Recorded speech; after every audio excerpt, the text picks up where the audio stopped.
bonjour à tous, Église en action. Nous sommes heureux de nous retrouver pour ce Let's Pray.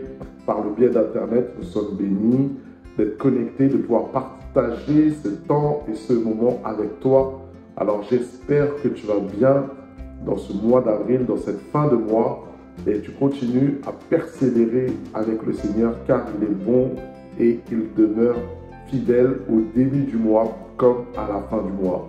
Permets-moi simplement cet instant de prier.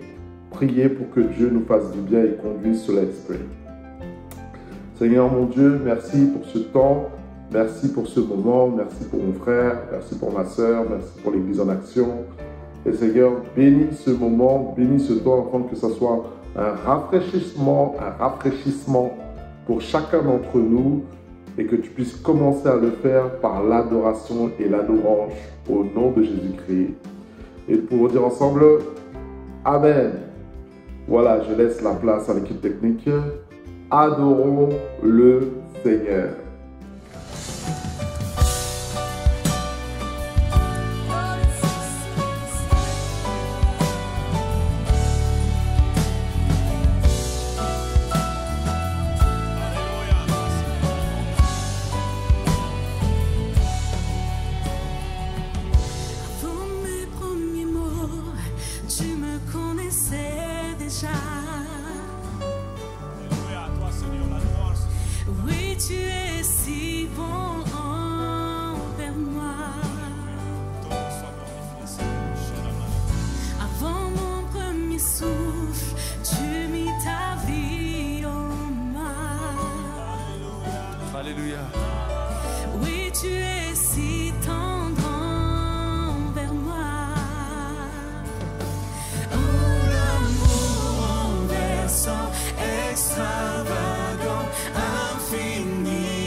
Aucun nombre n'est trop sombre, ni mon trop élevé pour que tu me cherches. Aucun mur ne peut résister, ni mensonge tenir, sans fin tu me cherches. Aucun nombre n'est trop sombre, ni mon trop élevé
Amen, amen, amen. Nous continuons ce temps par maintenant le temps de la parole de Dieu. Et je voudrais continuer. Nous avons eu la parenthèse de la Pâque la semaine dernière. Et aujourd'hui, nous continuons nos caractéristiques de la vie de Moïse. Nous avons pu voir ensemble la parole, que Moïse était un homme de la parole de Dieu, que Moïse était un homme de l'intercession, un homme de la prière, un homme de la montagne, que Moïse était un homme rempli d'humilité quand il écoutait le conseil de son beau-père Jéthro. Aujourd'hui, j'aimerais que nous puissions voir ensemble la patience de Moïse. Un homme exceptionnel auquel nous pouvons nous référencer comme exemple, comme modèle de vie chrétienne. Amen. La question que j'aimerais te poser dans un premier temps, c'est: est-ce que tu es un homme patient? Est-ce que tu es une femme patiente? Est-ce que tu es quelqu'un, là, peut-être tu attends le train ou tu attends le RER, quand le RER a du retard, comment ça se passe? Est-ce que tu t'irrites? Est-ce que tu es agacé? Est-ce que tu as de la patience, de l'impatience de manière générale? Voyons que lui, Moïse, était un homme qui était plutôt impatient, colérique dans un premier temps et même violent. Puisqu'il nous est dit, souvenez-vous, quand il a été élevé dans la maison du Pharaon, et quand il a grandi, en Exode chapitre 2, il nous est dit, en ce temps-là, Moïse devenu grand, et se rendit vers ses frères, et fut témoin de leurs pénibles travaux. Il vit un Égyptien qui frappait un Hébreu d'entre ses frères, il regarda de côté et d'autre, et voyant qu'il n'y avait personne, il tua l'Égyptien, le cacha dans le sable. Vous imaginez? Oui, Moïse a commencé en étant un tueur. Il a tué cet Égyptien parce qu'il sentait en lui déjà cet appel, cette destinée à délivrer le peuple israélite. Mais là, il l'a délivré de la mauvaise manière. Il l'a délivré sous l'impulsion de la chair, l'impulsion de la colère, l'impulsion de l'agressivité. La violence qu'il a amené même à tuer cet homme et à le couvrir par le sable, excusez-moi. Nous voyons que, oui, effectivement, c'était un homme qui avait la justice, qui criait en lui de faire justice, mais il n'a pas fait la justice comme l'Éternel nous demande de faire justice. Nous voyons aussi, quand il est monté sur la montagne de Dieu et qu'il est descendu avec l'étape de la loi, nous voyons qu'il a été irrité, souvenez-vous, par le veau d'or, irrité par ses comportements du peuple. Et alors il a brisé les tablettes de la loi. Encore ce caractère, un homme caractériel qui était frustré de voir des attitudes, des comportements. On l'a vu encore plus tard, pendant son cheminement dans le désert avec le peuple, alors qu'il était avec le peuple et que Dieu lui a dit « Parle au rocher et l'eau sortira ». Il a frappé sur le rocher parce que le peuple l'avait irrité une nouvelle fois. Nous voyons à travers ces trois éléments la violence, une colère, une impatience. Moïse est un homme de la même nature que toi et moi, fait de sang, fait d'os. Et nous voyons que toi aussi, tu peux des fois être animé de cet esprit de colère, cet esprit pour combattre l'injustice, combattre les choses qui ne sont pas bonnes. Et là, attention de ne pas agir de la mauvaise manière. Mon frère, attention de ne pas agir par impulsion. Attention de ne pas agir par impatience. Car ça a causé des problèmes dans la vie de Moïse, puisqu'il y a un homme qui est mort, puisqu'il n'est pas rentré dans le pays promis à cause de cet acte de frapper le rocher, puisque les tables de la loi ont été brisées, il est remonté, il avait fait 40 jours de jeûne et prière, il est remonté dans la présence de Dieu une nouvelle fois, et Dieu était clément et lui a communiqué de nouveau les tables de la loi. Mais apprenons, mon frère, ma soeur, je veux dire à quelqu'un, avant de parler, peut-être apprends à te calmer. Avant de vouloir réagir sous le feu de l'action, prends le temps de temporiser, de rester calme. Parce que la Bible dit que c'est dans le calme et la confiance que sera ta force. demande l'Esprit de Dieu de se manifester en toi afin de gérer la situation, le problème que tu es en train de vivre, le combat dans lequel tu es, parce que Dieu a une solution dans ta situation. Amen. Donc voyons que Moïse a dû être pris, travaillé, transformé de la part du Seigneur. Et oui, il a été, son nom veut dire tirer des eaux. Et il avait cette destinée extraordinaire de délivrer le peuple. Mais on voit que Dieu l'a tiré des eaux, oui. Mais il l'a aussi tiré des eaux du monde. Il l'a tiré de l'Égypte. Il l'a tiré de la colère. Il l'a tiré de l'impatience. Il l'a tiré de cette colère et l'a amené à la patience. Il a travaillé, il a transformé cet homme, ce joyau de Dieu qui était brut. Alors qu'il a été dans le désert, Dieu l'a façonné, Dieu l'a travaillé, Dieu l'a brisé, a brisé son caractère, afin qu'il se sente totalement dépendant de l'Éternel. Alléluia. Oui, ça nous parle, ça nous interpelle, qu'il a été tellement travaillé par Dieu, que par la suite, la Bible nous dit, en Nombre chapitre 12, verset 3, que Moïse était un homme fort patient. Est un homme fort patient, plus qu'aucun homme sur la face de la terre. Imaginez-vous l'évolution que Moïse a vécue, cet homme qui a sauté sur cet Égyptien, et aujourd'hui, la Bible finit en disant qu'elle expose sa vie en disant que c'était un homme patient, plus que tout autre homme sur la terre. Il n'y avait pas un homme sur toute la face de la terre qui était plus patient que Moïse. Sa faiblesse était devenue sa force, une des plus grandes forces qu'il avait. Mais cela a fallu le travail du Saint-Esprit, le travail de l'Esprit de Dieu dans sa vie, qu'il a travaillé, qu'il a transformé, qu'il a choisi. Alléluia. Ça nous parle. Et ça devient un témoignage puissant aujourd'hui pour nous, pour te dire, mon frère, ma soeur, c'est pas parce que tu es impatient aujourd'hui que tu ne peux pas changer. Tu peux changer. J'ai dit, tu peux changer, mon frère, avec l'aide de l'Esprit de Dieu, ma soeur, tu peux changer. Tu peux devenir quelqu'un de calme, quelqu'un de doux, quelqu'un d'agréable. Amen. Le fruit de l'Esprit et aussi la patience, c'est un des fruits de l'Esprit de Galates chapitre 5, verset 22. Mais le fruit de l'Esprit, c'est l'amour, la joie, la paix, la patience. Et il nous dit que la loi n'est pas contre ces choses. La loi, la parole de Dieu, Dieu n'est pas contre ces choses. Non, il se réjouit de voir des hommes patients, de voir une femme patiente. La définition de la patience, c'est la résignation. C'est le courage pour supporter. C'est l'aptitude à préserver dans une activité, un travail de longue haleine sans se décourager. Mon frère, ma soeur, ne lâche pas. Mon frère, ma soeur, ne lâche pas. C'était le message apporté dimanche. Il continue encore de résonner aujourd'hui. Et si tu ne l'as pas encore écouté, il sera disponible le dimanche prochain à 10 h sur YouTube. Ne lâche pas. La patience va te donner la capacité de passer au travers la situation. Oui, effectivement, ce n'est pas toujours évident, ce n'est pas toujours simple. Mais mon frère, ma soeur, ne lâche pas.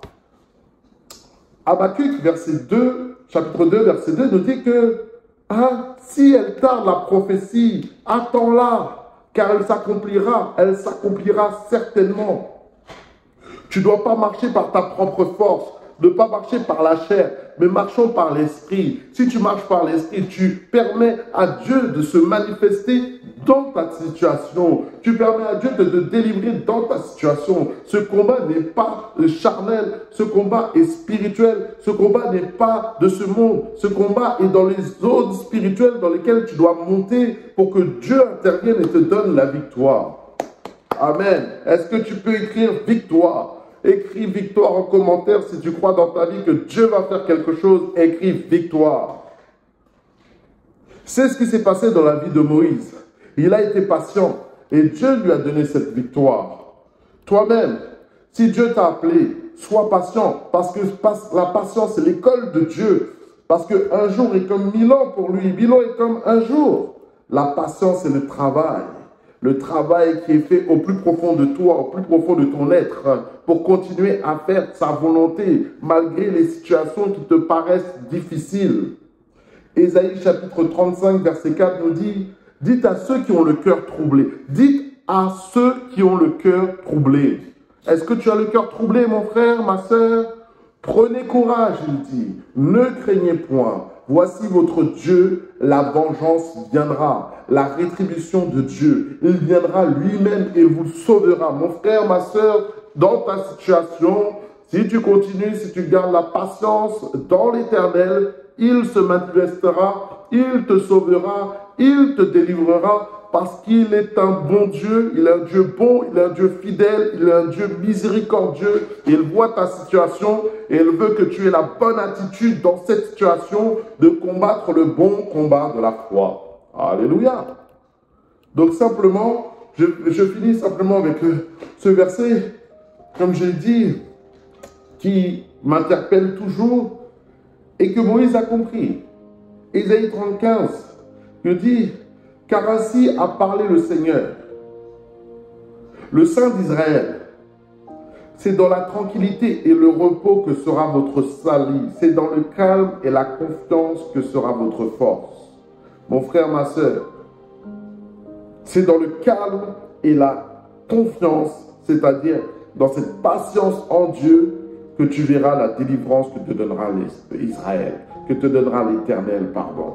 Nous sommes d'Israël, délivrés par l'Éternel. Alléluia.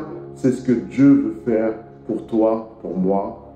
Il combat pour nous ce puissant guerrier, mais par la grâce de Dieu, soyons patients en l'Éternel.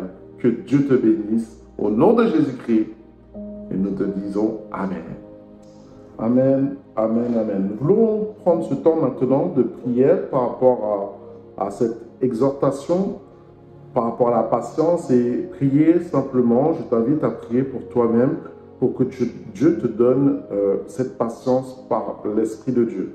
Ce n'est pas quelque chose d'évident, la patience, mais vraiment que le Seigneur nous aide. Alléluia. Alors prions le Seigneur. Prie pour toi-même, prie pour ta vie. Seigneur, mon Dieu, nous nous présentons devant toi en cet instant. Et oui, Seigneur, nous avons besoin, Seigneur, de cette patience parce qu'elle est manifestée dans le fruit de l'Esprit. Mais le fruit de l'Esprit, c'est l'amour, la joie, la paix, la patience. Alors, aide-nous, Seigneur, à être patients. Seigneur, tu vois toutes les situations dans les transports en commun. Tu vois les situations au travail. Tu vois les situations dans les couples. Tu vois les situations avec nos enfants, tu vois ces situations et nous prions, Seigneur, cette patience qui va nous habiter et qui va se manifester maintenant sur chacune de nos vies en cet instant. Que cette journée soit une journée de victoire, une journée d'apprentissage, une journée d'épanouissement, Seigneur mon Dieu, par la vie de l'Esprit. Alors, aide maintenant chacun et pose ta main maintenant sur nos vies, afin, Père, que cette parole puisse faire un effet, puisse nous transformer, puisse nous changer. Oui, Seigneur, nous avons tous besoin de cette patience qui vient de toi. Parce que nous sommes dans cette ville, à Paris, ce n'est pas évident, ce n'est pas facile, on s'irrite facilement. Mais Seigneur, que ta grâce repose sur nos vies en cet instant, au nom de Jésus. Amen. Nous allons prier maintenant pour des personnes qui combattent face à la colère, face à l'impatience, à l'impulsivité. Tu es impulsif, c'est difficile. C'est quelqu'un qui répond au quart de tour, tout cela. Et je t'invite simplement, si c'est toi, que tu puisses lever ta main. Moi, je ne te vois pas, je ne peux point te voir, mais Dieu te voit là où tu es. Alors, lève la main où tu es. Et j'invite chacun de nous, les frères et sœurs, on va prier pour tous ceux qui vivent, qui lèvent leurs mains en cet instant, parce que l'Esprit de Dieu est omniscient, omnipotent. Il est là, il est disponible et il peut agir et il voit tout ce qui se passe. Alors, prions le Seigneur pour nous bien-aimer. Seigneur notre Dieu, nous te remettons, Seigneur, nos bien-aimés entre tes mains qui ont ce problème avec l'impatience, qui ont un problème avec la colère, avec l'impulsivité.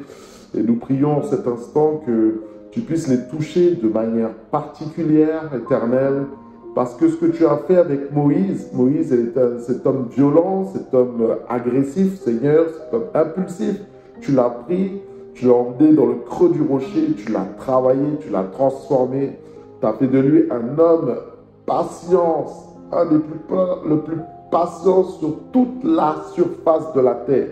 Alors c'est pour ça, je crois qu'en cet instant, que mon frère et ma soeur, elles sont touchées. Mes frères sont touchés maintenant par ton esprit afin qu'il se passe quelque chose au plus profond de leur être et d'arracher tout ce qui est de la frustration, tout ce qui est de la colère, tout ce qui est de l'impatience et au-delà du charnel, que le spirituel domine maintenant dans nos vies, dans leur vie. Je les bénis maintenant par la puissance du Saint-Esprit au nom de Jésus-Christ de Nazareth. Nous disons ensemble Amen. Alléluia. Nous l'avons maintenant dans ce temps, nous continuons la prière et l'on prier maintenant pour tous ceux qui vivent des combats. Nous avons vu le message de dimanche, tous ceux qui étaient en présentiel sur Ne lâche pas. Et nous voyons que nous avons besoin que beaucoup vivent des combats et que la vie chrétienne n'est pas un long fleuve tranquille. Alors nous allons prier pour ceux qui sont dans les combats. Continuons à prier ensemble là où nous sommes. Donc si tu as des combats, tends tes mains vers le Seigneur. Et nous allons prier spécifiquement pour toi, toi qui vas au travail, nous allons prier pour toi, toi qui es là, qui a la tête qui est prise, on veut prier pour toi. Amen. Prions le Seigneur. Seigneur notre Dieu, nous te remettons, Seigneur mon Dieu éternel, ceux qui sont dans les combats, ceux qui sont dans des difficultés, tu connais, Seigneur, comment ce n'est pas évident, comment ce n'est pas simple, Père, mais nous voulons les recommander entre tes mains, afin, Seigneur, qu'il y ait vraiment une protection sur leur vie. Afin, Seigneur mon Dieu, qu'ils agissent avec la sagesse divine, qu'ils agissent avec la patience divine, et que dans leur situation, ils puissent, Seigneur mon Dieu, persévérer en toi, persévérer dans la prière, jusqu'à voir la délivrance que tu vas manifester dans cette situation. Parce que c'est ta parole qui a dit, hein, fais confiance à l'Éternel, appuie-toi sur l'Éternel et il se manifestera. Alors Seigneur, nous prions que nous ayons confiance, que nous appuyons sur toi. Il s'appuie sur toi, mon frère s'appuie sur toi en cet instant, elle s'appuie sur toi, afin Seigneur de voir une délivrance se manifester. Aujourd'hui, manifeste ta grâce, manifeste ta puissance. Parce que rien n'est impossible à toi. Rien n'est impossible à toi. C'est ton nom. El Shaddai. El Shaddai. Dieu puissant, puissant dans les combats. Combat pour mon frère, pour ma soeur, alors qu'il reste calme, il reste tranquille, dans la tranquillité, dans le repos. Seigneur, c'est toi qui agis. Tu es le lion de la tribu de Juda. Et c'est toi que nous invoquons dans cette situation. Au nom de Jésus-Christ de Nazareth. Amen. Amen. Nous voulons prier alors qu'il s'est passé quelque chose d'important au niveau du pays, la réélection du président Macron, sans faire de politique, sans pour qui tu as voté ou ceci ou cela. Mais la Bible nous appelle, mon frère, ma soeur, à prier pour les autorités, à prier pour ceux qui ont été élevés en dignité, afin que nous puissions vivre en paix.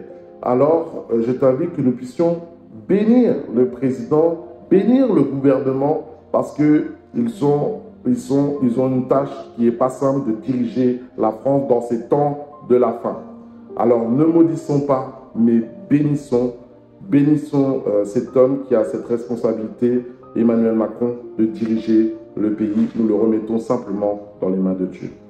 Seigneur notre Dieu, nous te remettons le président entre tes mains, le président Emmanuel Macron. Seigneur, nous prions que tu puisses le diriger, tu puisses le conduire, que Seigneur, que tu l'aides, Seigneur mon Dieu, à tous les choix, toutes les situations qu'il y a, par rapport à ce pays, la France, qui n'est pas évident dans ces temps de la fin, avec le Covid, avec cette guerre en Ukraine, toutes ces situations. Mais tu nous appelles, nous les chrétiens, nous le peuple de Dieu, à prier pour le président, à prier pour le futur Premier ministre actuel, le futur Premier ministre, à prier pour les membres du gouvernement, tous ceux qui vont être appelés à être ministres. Seigneur, nous prions, Seigneur, que tu leur donnes de l'intelligence, que tu leur donnes de la sagesse, tu leur donnes un esprit de paix, tu leur donnes un esprit avec un cœur pour s'occuper du peuple français. Tu leur donnes la patience aussi, la patience pour gouverner, la patience pour gérer les situations diplomatiques. Seigneur, ils ont besoin de toi. Ils ont besoin de toi parce que tu dis que les rois gouvernent par la sagesse. Et la sagesse, c'est toi. C'est toi qui donnes la sagesse. C'est toi qui donnes l'inspiration et la direction. Alors, Père, simplement, nous les remettons entre tes mains. Nous te remettons le président entre tes mains. Nous te remettons le futur gouvernement entre tes mains, le futur Premier ministre. Et Seigneur, que tu puisses les garder, les protéger, afin que nous-mêmes, nous puissions vivre en paix, les chrétiens puissent vivre en paix et puissent avoir la liberté de te louer, de te prier, de venir dans les lieux de rassemblement chrétien. Alors que ton nom soit béni. Au nom de Jésus-Christ, nous disons ensemble Amen. Amen. Simplement, voilà, je veux simplement te souhaiter une bonne journée, une excellente journée avec le Seigneur. Que la patience de Dieu soit sur ta vie et qu'elle t'accompagne tout au long de cette journée, tout au long de ce mois et tout au long de ta vie. À bientôt. Soyez bénis.